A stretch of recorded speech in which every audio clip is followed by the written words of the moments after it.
graduated from Redan, grew up in Stone Mountain. Went to the mountain, been going to Stone Mountain all my life. I'm actually just started. I'm a business owner in Stone Mountain, so I just started a business last year. And as children, right, you don't really pay attention to a lot of stuff. I've walked the mountain 100 times. My knees are bad because of it. Mm-hmm. I've been to the laser show a million times. Mm-hmm. I've seen the Confederate flag. As children, a lot of times you don't pay attention to things. And then when you have a park that's in your home, as you Yep. get older, you pay attention to it, but um, it doesn't really it impacts you to a certain degree because it's still your home, right? And for us who grew up around in and around Stone Mountain, that was always kind of the mountain just being in the park was just kind of a cool thing, right? The ability to walk up the mountain, and when people came to your house, you took them to the mountain. So there's like a it's like a two-edged sword, right? For like a kind of a love-hate relationship with the mountain. So as you get older and you notice like the Confederate flags, and then when I graduated from college, I went to college in Mississippi Valley State, and then when I came back to Atlanta and I started living on my own and started going back to the park, I started noticing the protest of, say, for instance, I would assume they were on I don't know what the group was, but they were, they were carrying Confederate flags. They were standing on the mountain with guns. Mm-hmm. And then I've witnessed, just in the park, watching people do the reenactments of the Civil War right there in front of the park. So, it's you're I'm I think I had blinders on for a really long time because I grew up in Stone Mountain, but as I got older,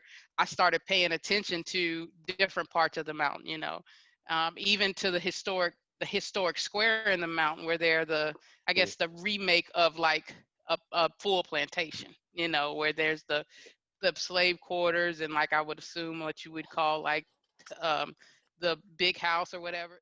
Mm-hmm. Okay, so from a business owner on the 4th of July, you're really already not making a whole lot of money impact, but because of the COVID-19, now the this carving on this mountain is is creating people to voice their opinions and their concerns, and they're doing it through protest Yep.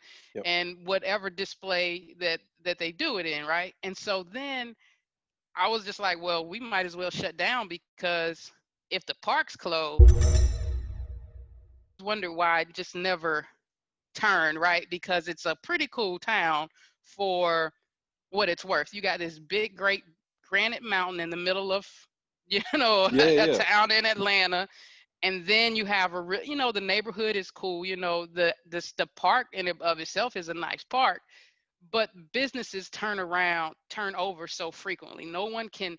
It's never really been considered a quote unquote money maker for business owners. You see businesses flip all the time, Mm. and it would dawn on me on the 4th of July that part of that was because there's still a negative